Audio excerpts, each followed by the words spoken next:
ખ્યાતિ હોસ્પિટલમાં જે આખો મોતકાંડ રચાયો હતો તે મુદ્દે ચોંકાવનારા ખુલાસા સામે આવ્યા છે, જેમાં ખ્યાતિ હોસ્પિટલ વર્ષ 2021માં 40 કરોડમાં ખરીદવામાં આવી અને રૂપિયા વસૂલવા માટે દર્દીઓએ તેનો ભોગ બનાવવામાં આવ્યો। રોકેલા 40 કરોડ વસૂલવા દર્દીઓના હૃદય ચીરી નાખવામાં આવ્યા હતા। 2021ના વર્ષમાં ખ્યાતિ હોસ્પિટલ 40 કરોડમાં ખરીદાઈ હતી। કાર્તિક એન્ડ ટોળકીનો 4 વર્ષમાં આ 40 કરોડ વસૂલ કરી લેવાનો આખો ટાર્ગેટ હતો। ટોળકીએ 25 કરોડનું રોકાણ કર્યું અને 15 કરોડની લોન લીધી હતી। દિવ્યા અમારી સાથે જોડાઈ ગયા છે। દિવ્યા, આખરે શા માટે લોકોના હૃદય ચીરવામાં આવ્યા તે હકીકત સામે આવી છે, એટલે કે જેટલામાં હોસ્પિટલ ખરીદી 4 કરોડમાં તે રિફંડ કઈ રીતે આવે, કઈ રીતે પોતાના પૈસા વસૂલાય તે માટે દર્દીઓને ટાર્ગેટ કરવામાં આવ્યા છે, એટલે કે આખું એક કૌભાંડ રચવામાં આવ્યું, આખો એક પ્લાન બનાવવામાં આવ્યો હતો। શું વિગતો?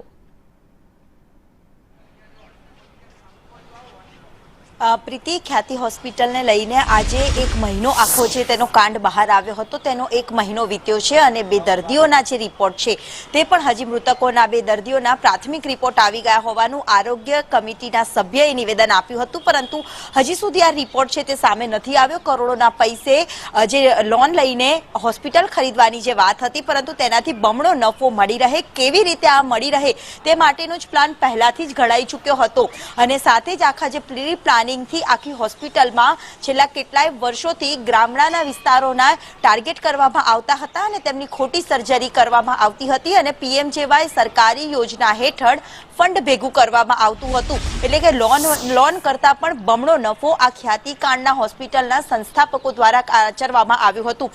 સાથે જ બીજી તરફ વાત ત્યાં નથી અટકતી, પરંતુ ટાર્ગેટ આપવામાં આવતો હતો, માર્કેટિંગની ટીમ આખી ઊભી કરવામાં આવે છે અને ગામડાના વિસ્તારોને ટાર્ગેટ કરવામાં આવે છે। બીજી તરફ આરોપીઓની ધરપકડ કરવામાં આવે છે, પરંતુ મુખ્ય આરોપીઓ હજી ધરપકડથી બહાર છે।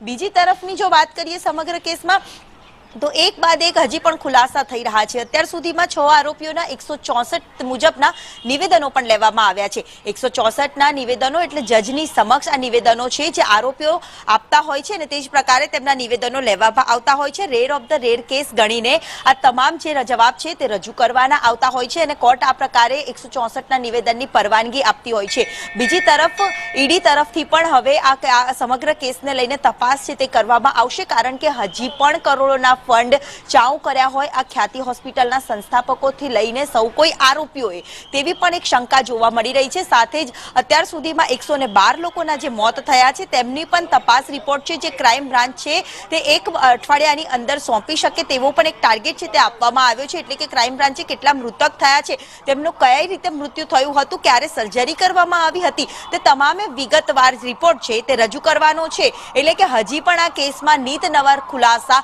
રોજ સામે આવી રહ્યા છે। જી, આભાર તમામ વિગતો માટે દિવ્યા।